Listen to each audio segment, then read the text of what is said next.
This is a teardown of a Netgear Aircard 340U, and the side that's opposite of the USB connector has a cover that just kind of slides off. A little clicking locking action there. And that's where you see the internals. Now, hopefully I have the right size screwdriver bit for these tiny little screws. It's the smallest one I have. Actually, it might be too small. Might need to go up one size, but it's working, so we're just going to roll with it.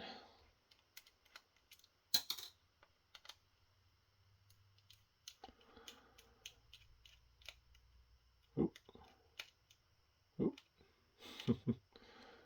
I guess those screws don't want to fall out. That one did. Let's see here.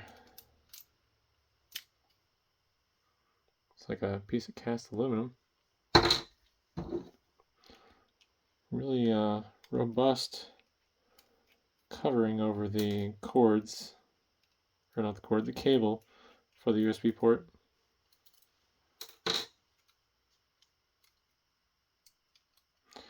Really robust hinging mechanisms too. Yeah, one screw don't want to come out. I assume this cover snaps off somewhere.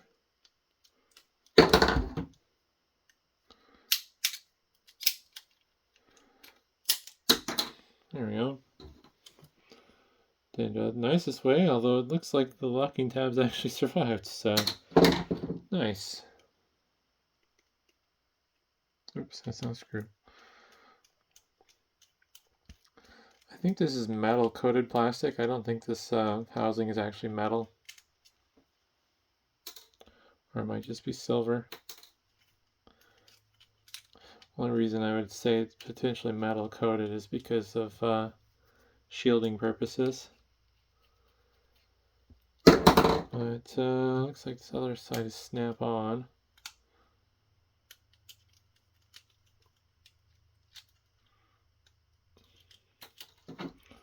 Just pry it here with the screwdriver.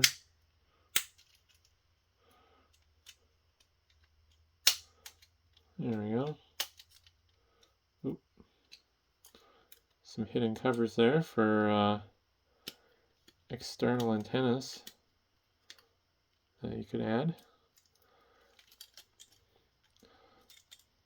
Otherwise, I didn't get any antennas with it, so I would assume it doesn't require them generally. Ouch. Alright. This is just a piece of shielding, it looks like.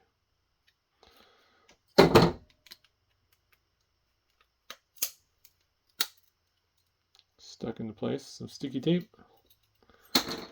And, oh, that's cool. This would have had a little display under there. That's what this ribbon cable is for. But I ripped it up, so probably would want to disconnect this ribbon cable here first before trying to get the board out. More screws holding on the little brackets for the hinge. They really put a lot of effort into that. It's really nice. I don't know if that's chrome plating on the aluminum. It's very shiny though. Very durable construction. Just looking to figure out how to get this off. There's some plastic.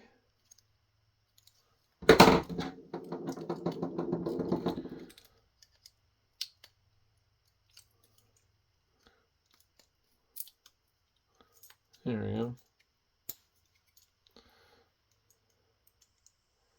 Interesting. So they must have put that connector on after they fed the wire through.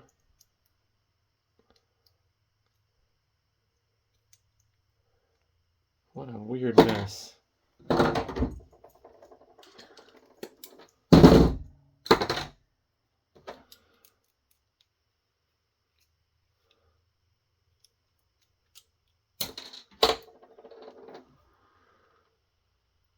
Some guide pins or something. Pull out the little USB connector. That feels really robust and sturdy.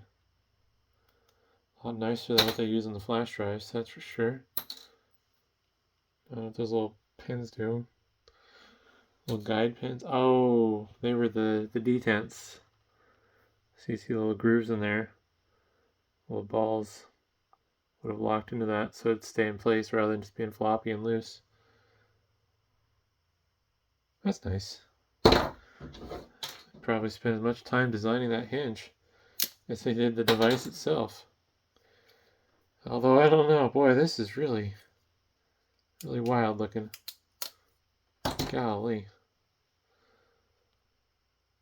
Just trying to see here.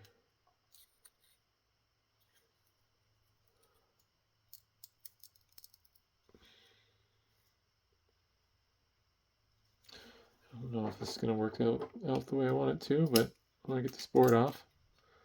Oh, wow, that's cool. So there's a hole in the shielding, or the can, and there's a connector that goes through. So this was an attached assembly, and when it was attached, or put on, the can is just pushed over the housing and locked into place. So I could have popped that out just by lifting on the housing. Or the can. I'm mixing my words up. Oh, this can's soldered down. Nothing to see under that can. I suspect this is here because of what's on the other side. And you got a Qualcomm chip there. MDM9215.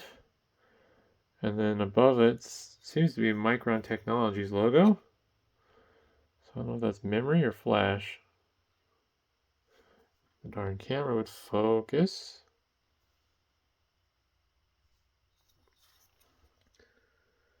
Oh, these other chips are going to be hell to read. Maybe with the flashlight on.